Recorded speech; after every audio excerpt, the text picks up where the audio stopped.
हाँ जी, सब लोगों ने जेएसएक्स पढ़ा, जेएसएक्स के रूल्स वगैरह सब कुछ देखे? सार्थक, खुशबू, देखा आप लोगों ने? लग नहीं रहा फेस से। लगा।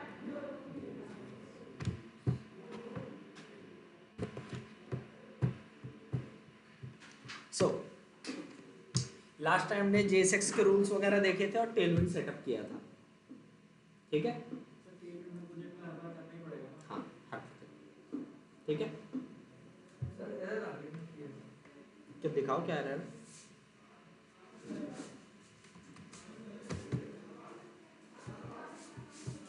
एरर पढ़ो क्या लिखा है?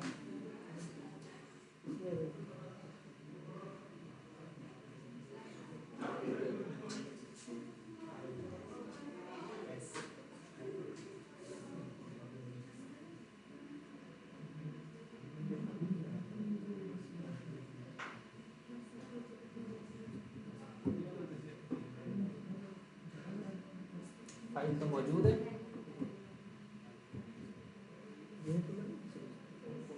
सही है।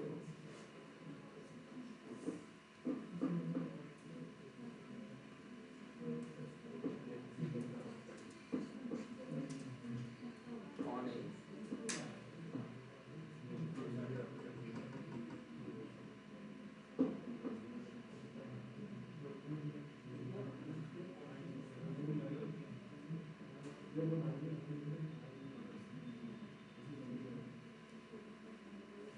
चलो, आपने डिपेंडेंसी इंस्टॉल की है? टेलविंड सीएसएस मेरे को तो नहीं लग रहा।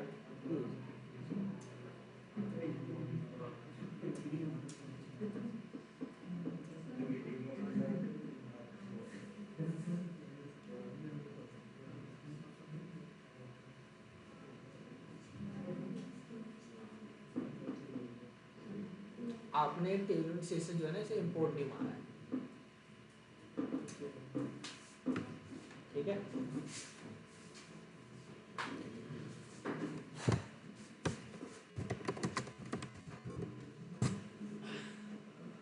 चलो,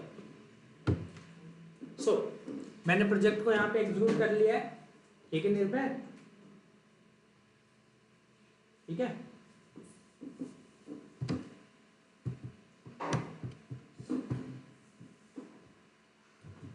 तो यहाँ पे मैं क्या कर रहा हूँ, देखो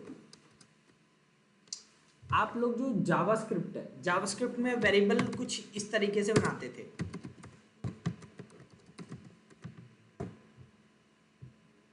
ठीक है? मान लो ये है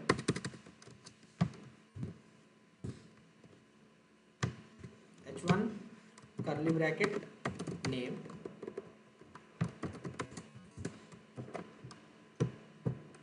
इस तरीके से काम करते थे।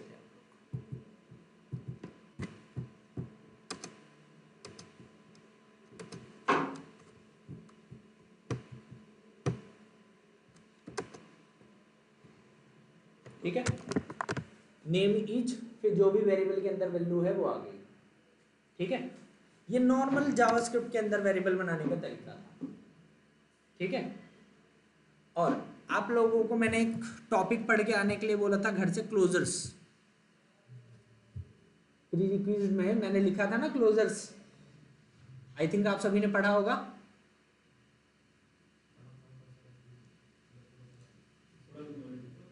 बहुत बढ़िया,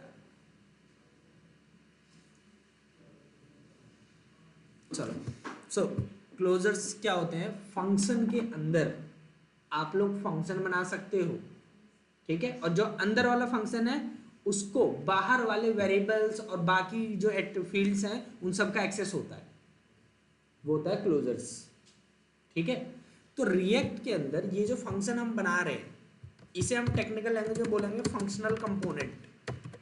फंक्शनल कंपोनेंट, रिएक्ट में दो तरीके से कंपोनेंट बनाए जाते हैं, क्लास बेस्ड कंपोनेंट्स और दूसरा फंक्शनल कंपोनेंट्स। तो जो क्लास बेस्ड कंपोनेंट है वो डेप्रिकेट हो चुके हैं, ठीक है? Class based components in React we recommend defining component as functions instead of और ये कौन बोल रहा है?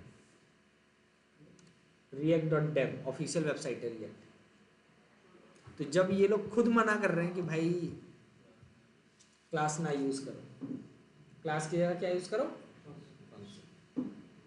तो हम भी वही फॉलो करेंगे।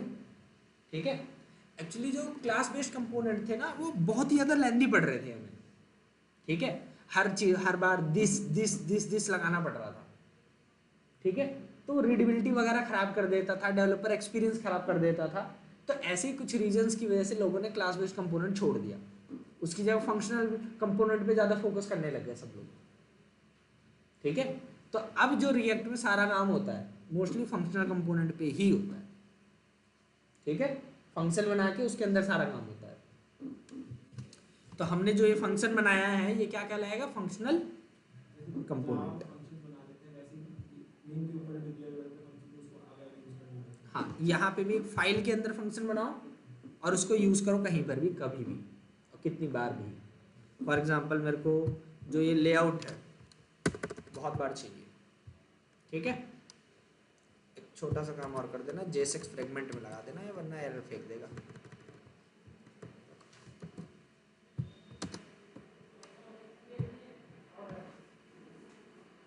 ठीक है, तो कितनी बार भी यूज करो, फंक्शन की प्रॉपर्टी ही यही होती है। ठीक है, यूजेबिलिटी ऑफ कोड।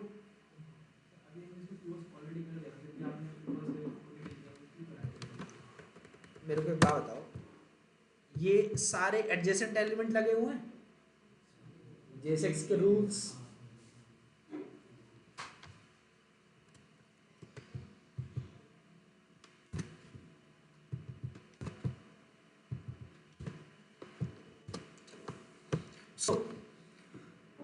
तो इस तरीके से फंक्शनल कंपोनेंट के अंदर वेरिएबल बनाए जाते थे।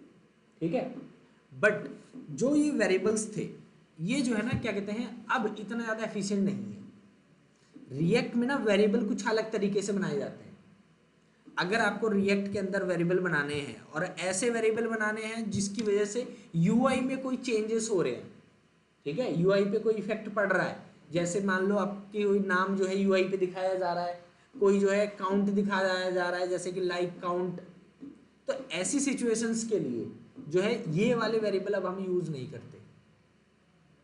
ठीक है, अगर आपको रिएक्ट में वेरिएबल्स बनाने हैं तो रिएक्ट ने एक स्पेशल तरीके का फंक्शन रखा हुआ है वेरिएबल बनाने के लिए, which is called use state. Function का नाम क्या है? Use state. ठीक है, जो रिएक्ट ने स्पेशल फंक्शन बना रखा है हमारे लिए, ठीक है, इसे हम बोलेंगे हुक। क्या बोलेंगे? हुक। ठीक है, हुक एक स्पेशल टाइप के फंक्शन होते हैं जिनका एक स्पेशल पर्पस होता है जो कि रिएक्ट के द्वारा बनाए गए हैं। ठीक है, और उनकी पहचान क्या होती है? वो यूज से शुरू होते हैं। ठीक है, ये पहचान होती है। ठीक है, हुक। हाँ, तो यूज स्टेट हुक। ठीक है, वेरिएबल बनाने का तरीका। तो देखो वेरिएबल कैसे बनाए जाते हैं। कॉन्स्ट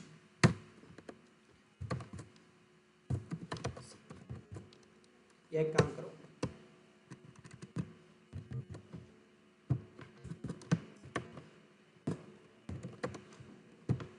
यूज स्टेट जो कुछ भी रिटर्न कर रहा है मैंने उसे स्टोर किया नम में और नम को प्रिंट कराया। तो जरा ध्यान से देखो, कंट्रोल शिफ्ट आई, क्या लिखा हुआ आ रहा है कंसोल पे? Array of 2। तो यूज स्टेट हमें एक एरे दे रहा है। क्या दे रहा है? एरे। और उस एरे में दो तरीके की मतलब दो वैल्यूज अवेलेबल है। एक है बाय डिफॉल्ट अनडिफाइंड, दूसरा क्या है? एक फंक्शन है। अनडिफाइंड की जगह कोई भी डिफॉल्ट वैल्यू आपको चाहिए हो वो लिख दो, फॉर एग्जांपल 99। अब कितना आ रहा है? 99 और एफ का मतलब फंक्शन। तो यूज स्टेट दो चीजें दे रहा है आपको, एक वैल्यू और दूसरा एक फंक्शन। एरे में से वैल्यू अगर निकालनी है मेरे को ये दोनों, तो क्या मैं यहाँ पे एरे डिस्ट्रक्चरिंग कर सकता हूं या नहीं?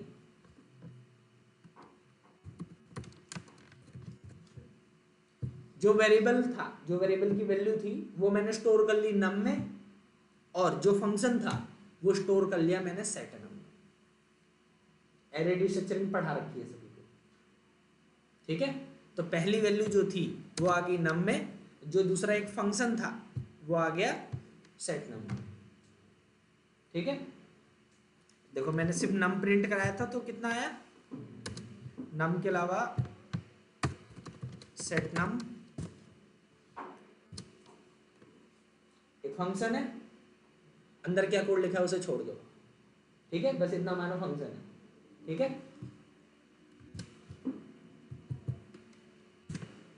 तो रिएक्ट में इस तरीके से वेरिएबल को क्रिएट किया जाता है यूजिंग ये यूज स्टेट हुक। ठीक है, इस वेरिएबल की वैल्यू अगर मेरे को पेज पे दिखानी है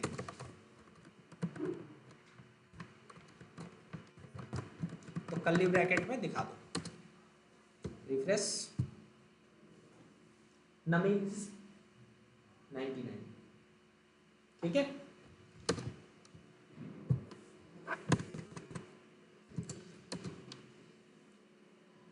क्लियर। तो इस तरीके से आप किसी भी वेरिएबल की वैल्यू यूआई पे शो करा सकते हो। बताओ कहाँ जावास्क्रिप्ट था, document dot get element by ID dot inner HTML equal to this, तब जाके वैल्यू प्रिंट होती थी यूआई पे। यहाँ पे बस एक कर्ली ब्रैकेट लगाया, वेरिएबल का नाम लगाया, खत्म काम। कितना आसान कर दिया। अब एक छोटा सा बटन बना रहा हूँ, btn dot btn dot btn minus primary,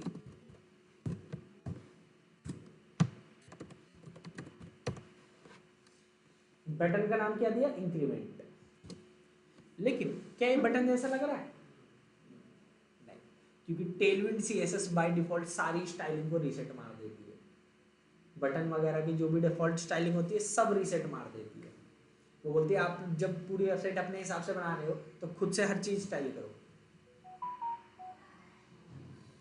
क्या करें फिर, अब इसको बटन को स्टाइल करना पड़ेगा,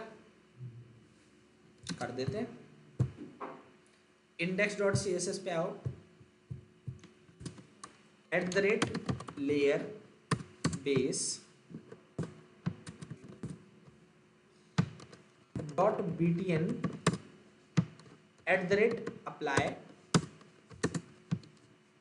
अगर कोई डॉट btn क्लास लगाता है तो इसका मतलब क्या होगा, पैडिंग x एक्सिस होगी मान लो 4 या 6 दे दो, पैडिंग y एक्सिस 2। ठीक है, यहाँ पे लग गई होगी लेकिन वो अभी हमें दिख नहीं रही। ठीक है, डॉट btn माइनस प्राइमरी का मतलब क्या होगा, @apply bg प्राइमरी है ना, प्राइमरी मतलब ब्लू 500, bg ब्लू 500, बहुत खराब लग रहा है, राउंडेड। ठीक है, कर्सर कैसा आ रहा है, नॉर्मल कर्सर पॉइंटर,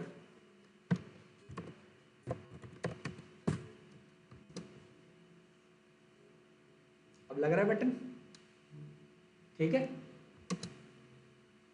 एक छोटा सा काम और करो, जल्दी आओ जल्दी।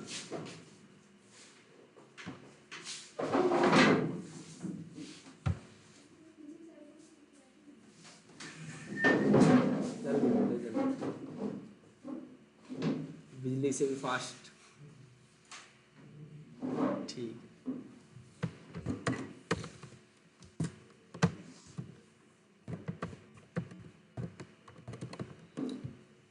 होवर कॉलन बीजी ब्लू 400। ठीक है, होवर करने पे बैकग्राउंड कलर चेंज हो रहा है, हल्का सा लाइट हो रहा है, 500 डार्क होता है हल्का सा, 400 हल्का सा लाइट। ठीक है, तो आप इस तरीके से टेलविंड का यूज करके अपनी क्लासेस बना सकते हो, टेलविंड का यूज करके, अदरवाइज नॉर्मल सीएसएस भी लिख सकते हो आपकी इच्छा है। ठीक है, टेलविंड में इस तरीके से क्लासेस बनाते हैं। ठीक है, ये टेलविंड में क्लासेस बनाने का तरीका है। टेलविंड में अलग अलग लेयर्स होती हैं। हाँ, ये मतलब इनबिल्ट है टेलविंड के थ्रू, ये टेलविंड ने दिया है आपको। तो हम टेलविंड को बता रहे हैं कि भाई जैसे ही कोई डॉट बीटीएन अप्लाई करे, क्लास लगाए, उस क्लास को लगते ही ये वाली सारी क्लासेस अप्लाई कर दो। तो जहाँ पे भी डॉट बीटीएन लगेगी वहाँ पे ऑटोमेटिक ये सारी क्लासेस पुट हो जाएंगी। वो तो नॉर्मल सीएसएस से लग जाएगी, लेकिन हम नॉर्मल थोड़ी ना यूज़ कर रहे हैं। आप करना चाहो तो कर सकते हो, मना नहीं है। यहाँ पे ऊपर लेयर के ऊपर यहाँ पे नॉर्मल सीएसएस लगा दे, हो जाएगा। लेकिन हम सीएसएस वाला तरीका टेलविंड वाला तरीका देख रहे हैं, ठीक है। अब जरा सोचो, इतनी सारी चीजें अगर मैं वहां पे लगाऊं बीटीएन के अंदर, दिखने में अच्छा लगेगा? नहीं। यहाँ पे मान लो 50 क्लासेस लगा रखी हैं और उसको हमें वहां पे बस एक क्लास लगानी है बीटीएन। कितना क्लीन रहेगा हमारी यूआई, ठीक है। तो बटन बन के रेडी है, लेकिन अभी ये बटन कोई काम नहीं करेगा, कोई काम नहीं करेगा। तो ये जो हमारा बटन है ये वाला, मैं क्या कर रहा हूँ, ऑन क्लिक, ध्यान रखना जितनी भी प्रॉपर्टी होंगी लोअर कैमल केस में होंगी, मतलब पहले वर्ड को छोड़ के हर एक वर्ड का पहला लेटर कैपिटल, ठीक है। तो जैसे ही कोई इस पर क्लिक करेगा, हमें क्या करना है, मान लो एक फंक्शन चलाना है,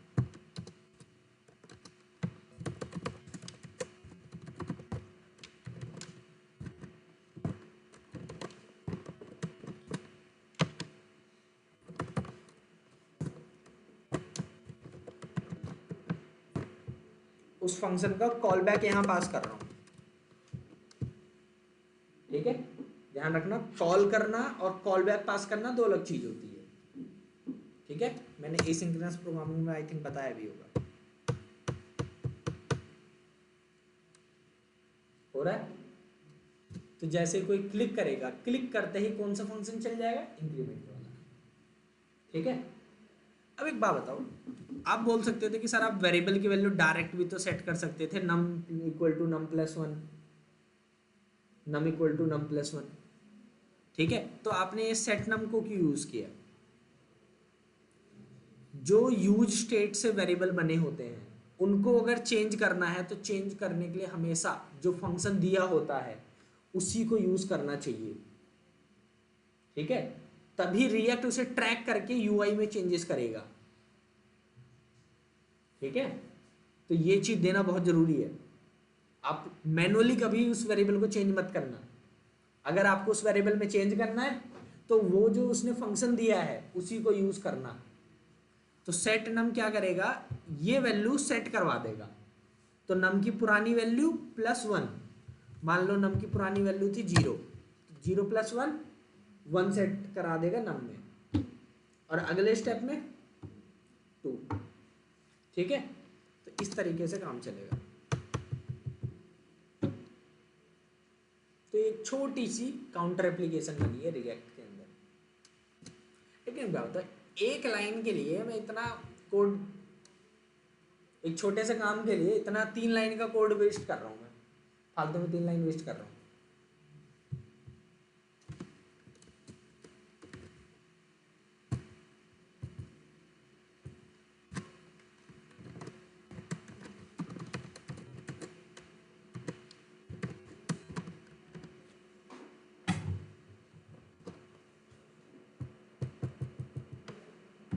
सेम काम हो रहा है, रिफ्रेश कर लो।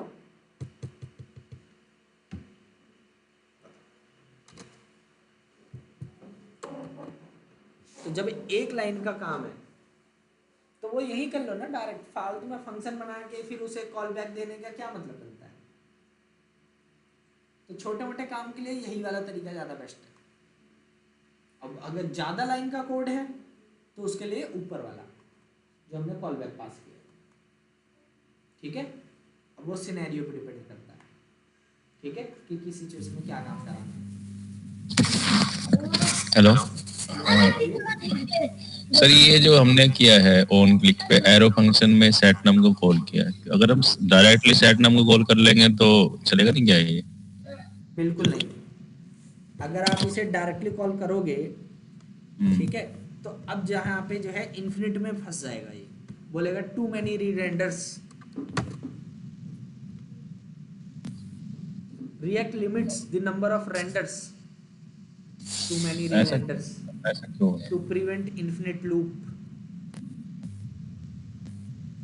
यहाँ पे जो ये फंक्शन है setNum, अगर आप उसे डायरेक्टली कॉल करोगे तो कॉल करते ही ये वेरिएबल को चेंज कर देगा नम को, और नम की जी चेंज होते ही यूआई ट्रिगर हो जाएगी।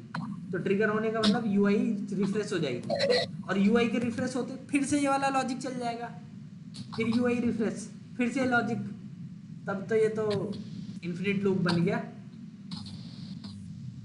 लेकिन ये जो ऑन क्लिक है ये तो तभी क्लिक मतलब चलना चाहिए ना जब क्लिक हो। ऑन क्लिक में हमने जो है ये डायरेक्ट कॉल किया है, यहाँ पे कोई वो नहीं दिया, कॉल बैक नहीं दिया या फंक्शन ने कॉल नहीं करवाया है। कॉल बैक पास करना और फंक्शन को डायरेक्ट कॉल कराना, दोनों में बहुत डिफरेंस होता है। तो यहाँ डायरेक्ट कॉल हो रहा है तो ये वन ऑन क्लिक को देखेगा ही नहीं, इसीलिए यहाँ फंक्शन देना बहुत जरूरी है, वरना वो इन्फिनिट लूप में फंस जाएगा।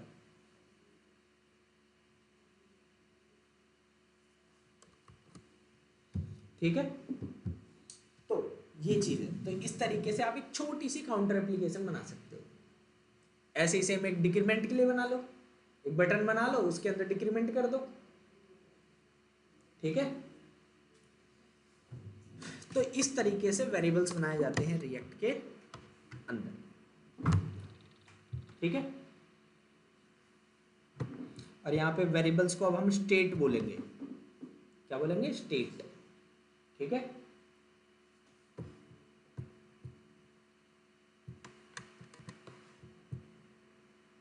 चलो कंट्रोल ए, कंट्रोल सी,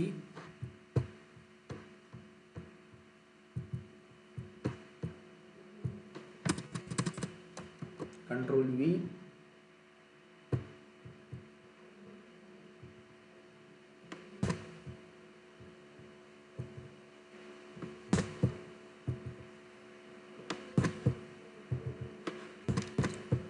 अब मैं जो करा रहा हूं बस देखते जाओ। ठीक है, जो भी करा रहा हूं बस देखते जाओ, बाद में एक्सप्लेन करूंगा क्या कर रहा हूं, क्यों कर रहा हूं। ठीक है, मेरे को एक सिंगल पेजर एप्लीकेशन बनानी है। सिंगल पेजर एप्लीकेशन मतलब पेज को बिना रिफ्रेश किए बस यहाँ पे जो है कंपोनेंट को चेंज करना। ठीक है, पेज को बिना रिफ्रेश किए। तो इसके लिए एक लाइब्रेरी यूज होती है। पहले इसका नाम रिएक्ट राउटर डॉम था, अब इसका नाम चेंज हो गया रिएक्ट राउटर।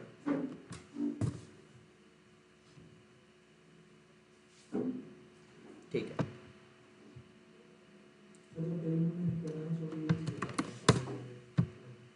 कौन सी वाली? वो दिखाता ही है, हर बार दिखाता है, उसकी चिंता मत करो। चलो अब थोड़ा सा राउटर सेटअप कर लूँ, मेरे को 2 मिनट दो। SRC के अंदर फाइल बना रहा हूँ, राउटर डॉट JSX। ठीक है,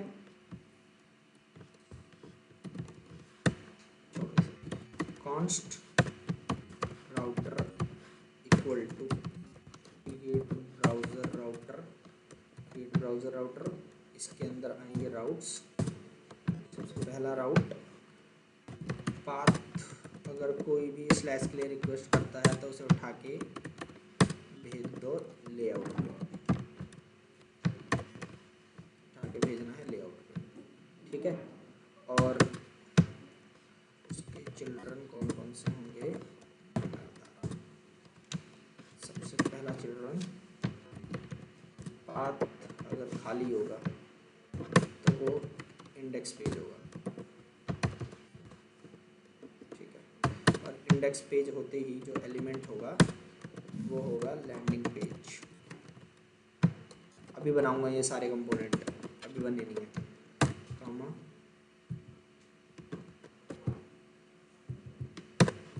landing page, login, register slash login, register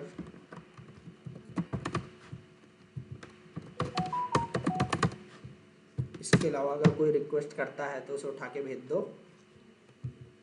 not found. Wild card not found. ये सारे कंपोनेंट बनाने पड़ेंगे। एक्सपोर्ट डिफॉल्ट राउटर, ठीक है, राउटर बन के रेडी। ये रिक्वायर क्यों आया अपने आप?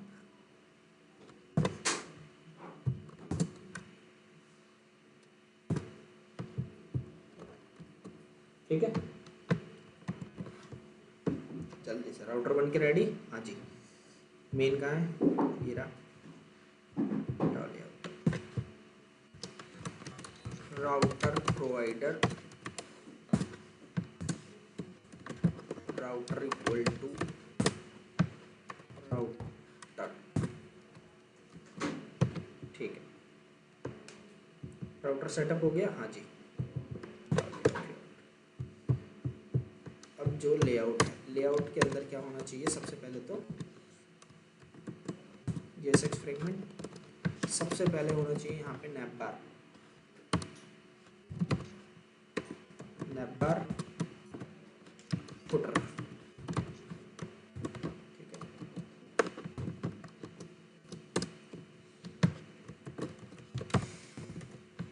आउटलेट, ठीक है, हो गया काम। हाँ जी, राउटर सेटअप हो गया, लेआउट सेटअप हो चुका है, राउटर प्रोवाइडर दे दिया यहाँ पे, ठीक है, तीनों काम हो गए। अब नैपबार होना भी तो चाहिए। बहुत खराब नैपबार है, हटाओ इसे। सुनो, टेलविंड CSS का एक बहुत बड़ा फायदा है, ठीक है। जो टेलविंड CSS है, गेट स्टार्टेड, ये दिख रहा है कंपोनेंट्स,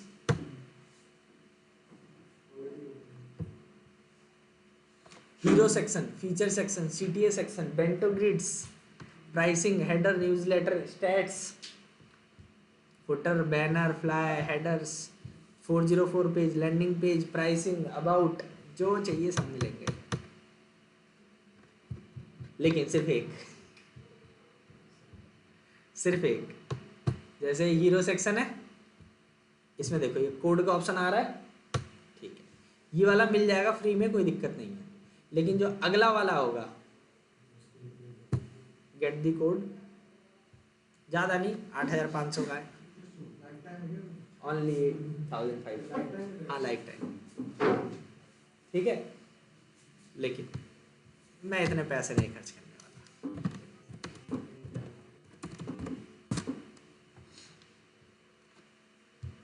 hyper-ui.dev, ये सारे कंपोनेंट टेलविंड से बने हैं, सारे टेलविंड से।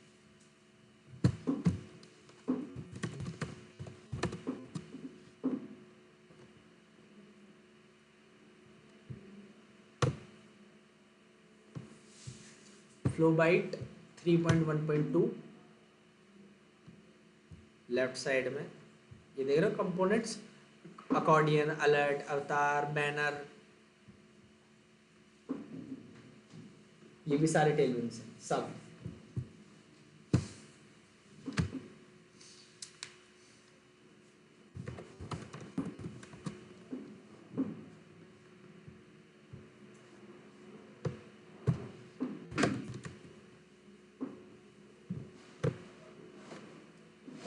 यहाँ पे आपको टेलविंड CSS और CSS दोनों मिलेंगे।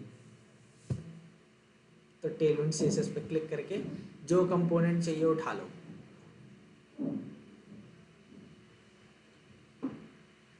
बहुत इजीली मिल जाएगा, ठीक है। फिर भी कम पड़ रहे हो,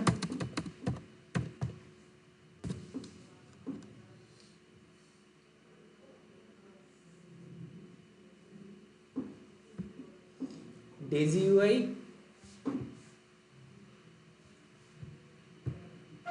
इसमें बहुत अच्छे अच्छे कंपोनेंट्स हैं, बहुत ही स्मूथ UI है, ठीक है। और थीम बहुत है, बहुत ज़्यादा थीम्स है। डेजी यूआई फिर भी अच्छा नहीं लग रहा हो?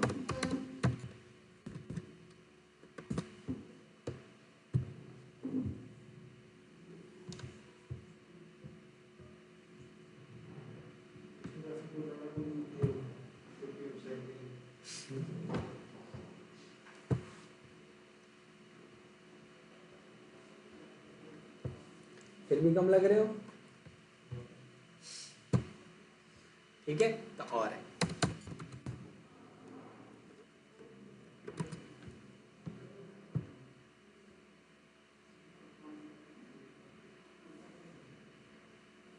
ठीक है, फिर भी कम लग रहे हो?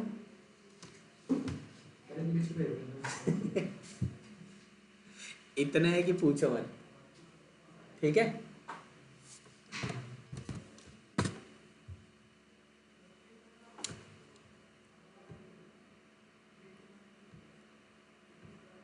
ठीक है, तो ऐसे मार्केट में बहुत बहुत सारे हैं।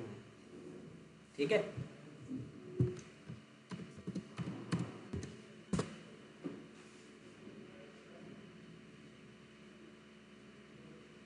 ठीक है, लेकिन ये टाइपस्क्रिप्ट को ज़्यादा बेटर मानता है इंस्टेड ऑफ जावास्क्रिप्ट।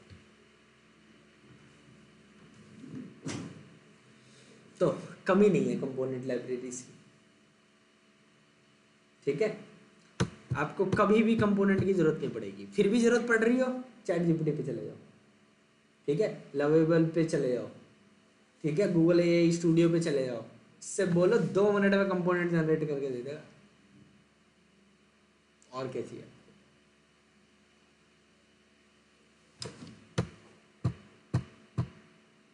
नहीं तो खुद से बनाने बैठे रहो, बन जाएगा, कोई दिक्कत नहीं है। मना नहीं कर रहा मैं।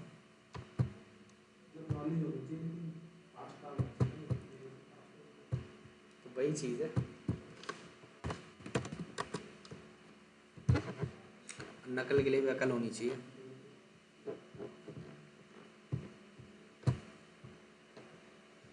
तो सुनो, मैं आ रहा हूँ फ्लोबाइट पे, कंपोनेंट्स,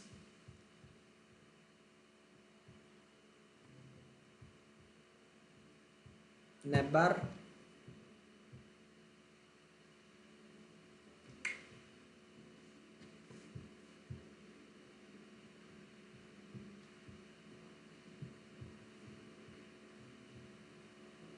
ठीक है, तीनों चीज़ें इसमें। प्रोफाइल सेक्शन भी है, लिंक्स भी हैं और लोगो भी है। बहुत बढ़िया। लेकिन ये जो कोड दिया है, ये दिया है HTML में। कॉपी,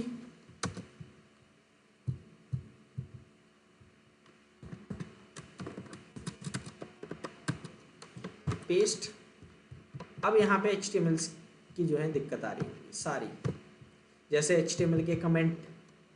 ठीक है, JSX के अंदर HTML के कमेंट अलाउड नहीं है डायरेक्टली। ठीक है, कमेंट अलाउड नहीं है। IMG सेल्फ क्लोजिंग टैग है, इसको बंद करना पड़ेगा आपको। ठीक है, जहाँ जहाँ पे क्लास लिखा हुआ है सिलेक्ट करो, Ctrl+C, Ctrl+H, Ctrl+V, क्लास की जगह लिखो क्लास नेम, रिप्लेस ऑल। तो ये सारे काम करने होंगे। हो गया काम? अगर ये काम ना करना हो,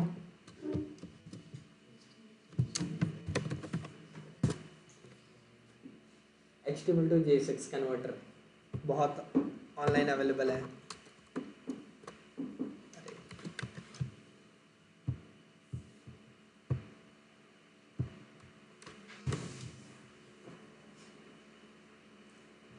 अपने आप सारे JSX के रूल्स अप्लाई करके दे देगा आपको, कुछ नहीं करना, बस पेस्ट करो, खत्म काम।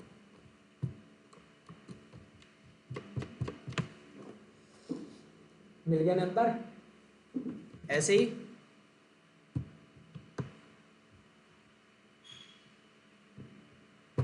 फुटर, यही वाला उठा।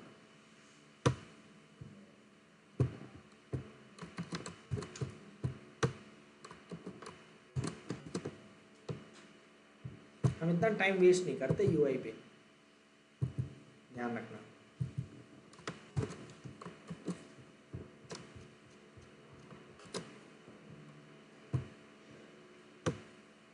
ठीक है, अभी इसको रन नहीं किया।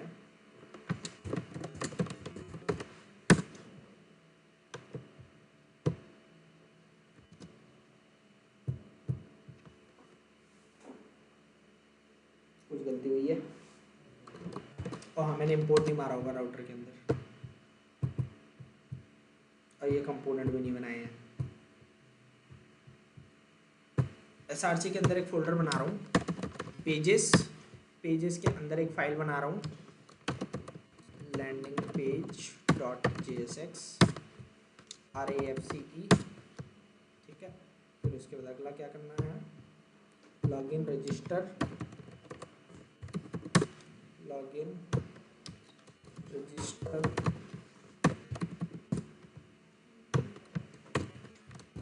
नॉट फाउंड,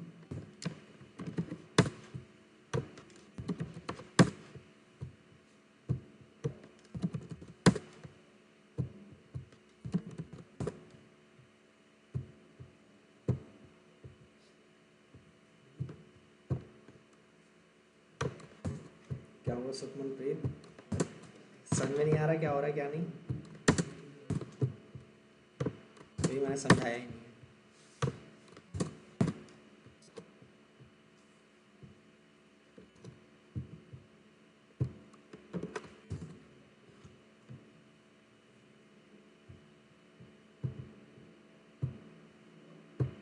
जब तक फाइल को ओपन ना करो ना, बहुत बार सजेशन देता नहीं है।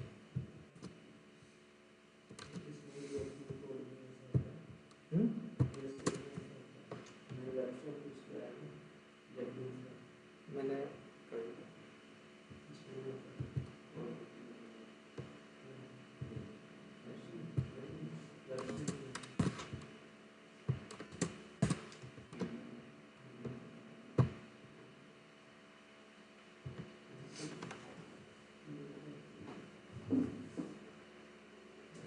नंबर आ चुका है, फुटर आ चुका है, इमेज भी चाहिए, इमेज क्यों नहीं आई, ओके इमेज की लिंक, ठीक है।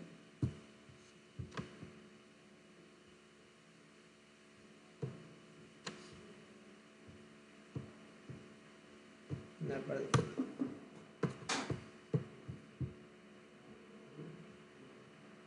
Ctrl+C,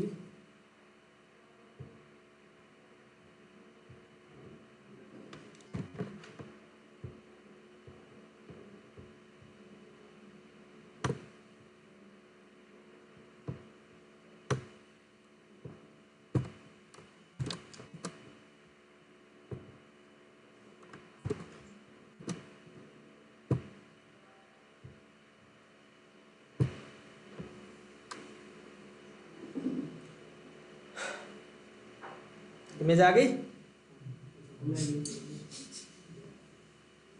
ठीक है। अभी लेकिन अभी पूरा काम खत्म नहीं हुआ, ठीक है। अभी क्या करना है, जो नैपबार है, कहाँ गया नैपबार, ये रहा। अब हम यहाँ पे एंकर टैग यूज नहीं करेंगे, ठीक है। एक चीज और, ये क्या है, फ्लोबाइट की जगह ecom लिख रहा हूँ, और वीट.svg हमारे पब्लिक फोल्डर में पड़ी हुई है, ठीक है, ठीक है। और इसमें एंकर टैग लगा हुआ है, जहाँ जहाँ पे एंकर टैग बिचो उसको बाद में देखेंगे। लिंक रिएक्ट राउटर से इंपोर्ट कर लो, link to slash home page, perfect, आगे बढ़ो,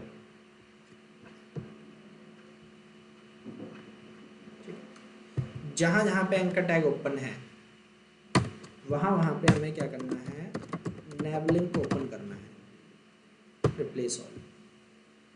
जहाँ जहाँ पे एंकर टैग बंद है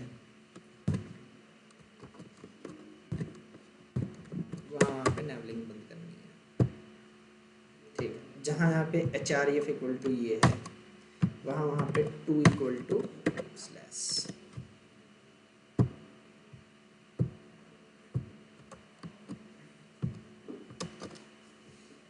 नैव लिंक को इम्पोर्ट नहीं मारा है,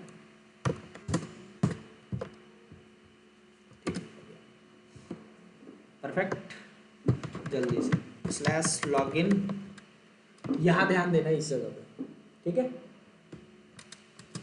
क्या लिखा आ रहा है, लॉगिन, रजिस्टर, ठीक है, कुछ नहीं दिया तो लैंडिंग पेज, और रिफ्रेश बटन पे भी ध्यान रखना, अभी मत देखना क्योंकि ये अभी रिफ्रेश होगा, वो राउट के थ्रू नहीं किया इसलिए, ठीक है। और कोई भी ऐसा राउट जो कि नहीं बनाया, लेकिन कोई यूजर यूआरएल में थोड़ी ना डालेगा,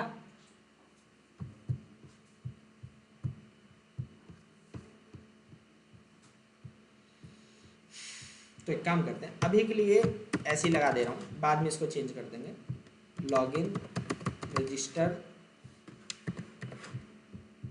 ठीक है, उसके बाद ठीक है,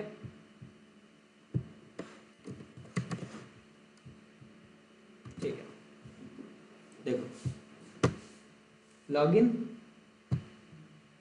रजिस्टर नॉट फाउंड, ये भी नॉट फाउंड होगा, यहाँ पे क्लिक करते भी हूँ,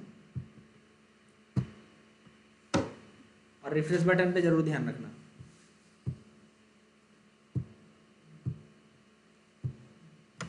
क्या हमारी वेबसाइट रिफ्रेश हो रही है? तो ये एक प्रॉपर्टी होती है सिंगल पेजर एप्लीकेशन की, ठीक है। हाँ, तो हमने एक सिंगल पेजर एप्लीकेशन बना दी जिसमें नेवबार और जो फुटर है वो दोनों फिक्स है, बीच का कंटेंट ही बस चेंज हो रहा है, ठीक है। अभी तो 1:48 हो रहे हैं, 1:50, 10 मिनट में समझाना थोड़ा सा मुश्किल है, ठीक है, कोई नहीं समझा देते हैं।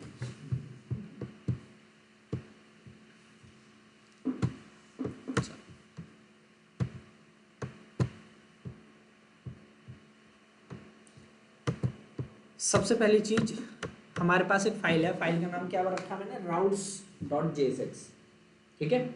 इसमें मैंने अपने राउट्स डिफाइन किए हैं, ठीक है। मैं बोल रहा हूँ क्रिएट ब्राउजर राउटर, ब्राउजर का राउटर क्रिएट करना है, और यहाँ पे क्या दिया है, एक एरे दिया है, एरे ऑफ ऑब्जेक्ट्स, ठीक है। एरे के अंदर एक ऑब्जेक्ट दिया, ठीक है। उस ऑब्जेक्ट के अंदर मैंने बोला अगर कोई भी स्लैश रिप्रेजेंट करता है होम पेज को, तो कोई भी होम पेज पे अगर रिक्वेस्ट करता है तो उसे उठा के भेज दो कहाँ पे, एलिमेंट क्या है, लेआउट, तो कोई भी स्लैश पे रिक्वेस्ट करता है तो उसे उठा के भेज दो लेआउट पे, तो जो भी पहली रिक्वेस्ट आएगी वो किस पे जाएगी, लेआउट पे, और लेआउट पे क्या लगा हुआ है, नेवबार लगा हुआ है, फुटर लगा हुआ है, और बीच में क्या लिखा हुआ है, आउटलेट। देखो अगर मैंने यहाँ पे मान लो लैंडिंग पेज फिक्स कर दिया होता, मान लो यहाँ पे लैंडिंग पेज फिक्स कर देता मैं, आप किसी भी राउट पे जाओ हमेशा क्या दिख रहा है आपको, लैंडिंग पेज, तो क्या ये चीज होनी चाहिए, बीच वाला कंटेंट डायनेमिक होना चाहिए। तो हमने क्या बोला कि जो लेआउट है, लेआउट का चाइल्ड ही बीच में आएगा, लेआउट का चाइल्ड, ठीक है, बीच में आएगा। तो इसके लिए एक फंक्शनैलिटी बनी हुई है आउटलेट की, क्या बनी हुई है, आउटलेट, ठीक। तो लेआउट का चिल्ड्रन कौन है, वो मैंने यहां डिफाइन किया है इसके अंदर, इस एरे के अंदर, ठीक है। तो इसका मतलब ये है नेवबार और फुटर फिक्स है, बीच वाला जो कंटेंट है वो चेंज होता रहेगा जो भी चिल्ड्रन लिखे हुए हैं उनसे। तो डिफरेंट राउट पे डिफरेंट कंपोनेंट बीच में ही चेंज होते रहेंगे, ठीक है। तो मैंने कहा पाथ अगर कुछ नहीं है, मतलब कि स्लैश ही है अगर, तो वो क्या है, इंडेक्स पेज है, और उसमें हमें कौन सा कंपोनेंट दिखाना है, लैंडिंग पेज। तो बाय डिफॉल्ट लैंडिंग पेज ही लिखना चाहिए, ठीक है। तो उसके लिए यहाँ पे कॉन्फ़िगरेशन की है। फिर उसके बाद दूसरा ऑब्जेक्ट, कोई लॉगिन के लिए रिक्वेस्ट करता है ठीक है, तो आपको कौन सा कंपोनेंट दिखाना है, लॉगिन। कोई रजिस्टर के लिए करता है तो रजिस्टर। अब मैंने जितने यहाँ पे राउट्स बताए हैं, इनके अलावा अगर कोई भी रिक्वेस्ट आती है किसी भी राउट के लिए, तो उन सबको उठा के भेज दो कहाँ पे, तो स्टार जो है एक तरीके का वाइल्ड कार्ड है जो सारे राउट्स को नेविगेट कर रहा है, ठीक है, कहाँ पे, नॉट फाउंड पे। तो जितने कॉन्फ़िगर किए हैं इनके अलावा अगर कुछ भी आया तो वो सारे चले जाएंगे किस पे, नॉट फाउंड, एल्स की तरह से, ठीक है। और ये सारे कंपोनेंट आपके सामने यहाँ बनाए हैं मैंने, और सबके अंदर सिर्फ एक सिंगल सा टेक्स्ट है, ठीक है। आप लोग इसके अंदर यूआई डाल सकते हो अच्छी खासी, ठीक है। तो अब आओ नैप बार पे, ठीक है। अब देखो कोई भी यूजर यूआरएल में जाके जो राउट्स हैं वो अपने आप नहीं डालेगा। क्या हम लोग कभी यूआरएल में जाके राउट्स डालते हैं खुद से, नहीं। तो ये चीज जो है ऑटोमेटिक होनी चाहिए जबकि यूजर किसी भी लिंक पे क्लिक करे तो हमने इस चीज के लिए यहाँ पे क्या किया, लिंक और नैव लिंक दो कंपोनेंट इंपोर्ट कर लिए रिएक्ट राउटर से, ठीक है। मैंने बोला ई कॉम, इसको हमने क्या बना दिया, लिंक। क्या बना दिया, लिंक। तो जैसे ही कोई to slash link to slash, जैसे ही कोई स्लैश के लिए रिक्वेस्ट करेगा, ठीक है, सॉरी मतलब जैसे कोई ई कॉम पे क्लिक करेगा तो वो कौन से पे चला जाएगा, कौन से राउट पे, स्लैश पे, हो गया काम। ऐसी कोई दूसरी लिंक भी लगा सकते हो आप लोग, ठीक है। अब मैंने यहां पे क्या लगाया है, नैव लिंक, ठीक है। अब आप लोग मेरे को बोलोगे सर जब लिंक से मेरा काम हो ही जा रहा था देन व्हाई नैव लिंक। देखो जो नैव बार में जो लिंक्स होती है ना, बहुत बार ऐसा होता है जो एक्टिवेटेड लिंक है वो अलग स्टाइल में आती है। देखा होगा आप लोगों ने, जिस पेज पे मैं अभी हूं उस पे अलग स्टाइल आएगा, मान लो उसका टेक्स्ट कलर ब्लू हो जाएगा, उसका बैकग्राउंड थोड़ा सा चेंज हो जाएगा, देखा होगा आप सभी ने, ठीक है।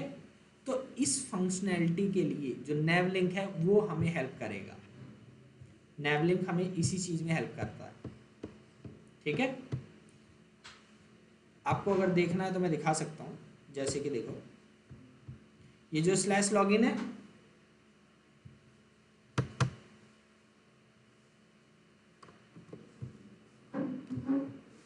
कर्ली ब्रैकेट, ठीक है, एक फंक्शन, एक ऑब्जेक्ट को डिस्ट्रक्चर कर रहा हूं, इज एक्टिव, ठीक है, एक function backtick dollar curly bracket, is active की वैल्यू अगर ट्रू हुई तो हमें ये वाली क्लास लगानी है, अदरवाइज ये वाली लगानी है। टर्नरी ऑपरेटर सबको भी पता होगा, पता है, ठीक है। अगर एक्टिवेटेड है तो इसमें हमें जो टेक्स्ट है उसका कलर करना है मान लो रेड, अभी के लिए ऐसे लगा दे रहा हूँ, ठीक है। अगर एक्टिवेटेड नहीं है, और एक मिनट, टेक्स्ट रेड 500, अगर एक्टिवेटेड नहीं है टेक्स्ट ग्रीन 500, अभी के लिए ऐसी टेस्टिंग कर रहे हैं। कौन सा कलर आ रहा है, ग्रीन, क्लिक कर दिया। अभी हम लॉगिन वाले राउट पे हैं, बताओ, कॉन्टेक्ट की जगह लॉगिन लिख दो।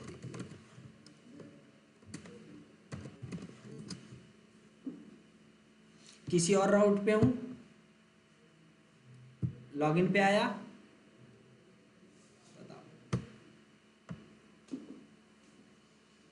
तो इस फंक्शनैलिटी के लिए नैव लिंक हमें हेल्प करता है, दैट्स व्हाई हमने हर जगह नैव लिंक लगाया है, एक दो जगह के छोड़ के, ठीक है। तो ये बेनिफिट है किसका, नैव लिंक का, क्लियर। तो ये हमारा पूरा सेटअप, अब बस इनमें यूआई डाल दो अच्छे से, बस रिएक्ट फिनिश बन के तैयार। वेबसाइट बनाने के लिए तो पढ़ रहे हैं रिएक्ट, तो वेबसाइट बन के तैयार हो जाएगी, बस यूआई तो डालनी है। कंपोनेंट पे जाओ, कॉपी पेस्ट करो, एडिट करो, बन के तैयार पूरी वेबसाइट।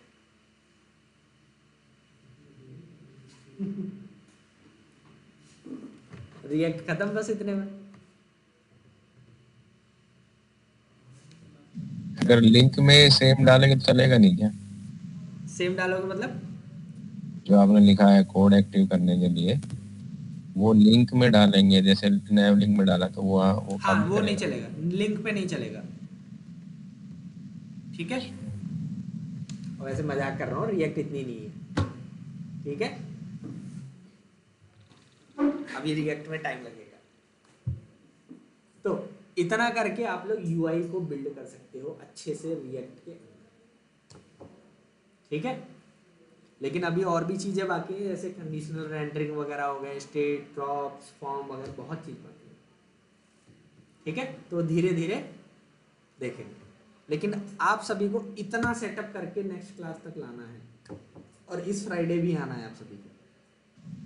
ये इजी एक्टिव जो है, ये इसके अंदर इनबिल्ट है क्या? हाँ, नेवलिंग के अंदर इनबिल्ट है।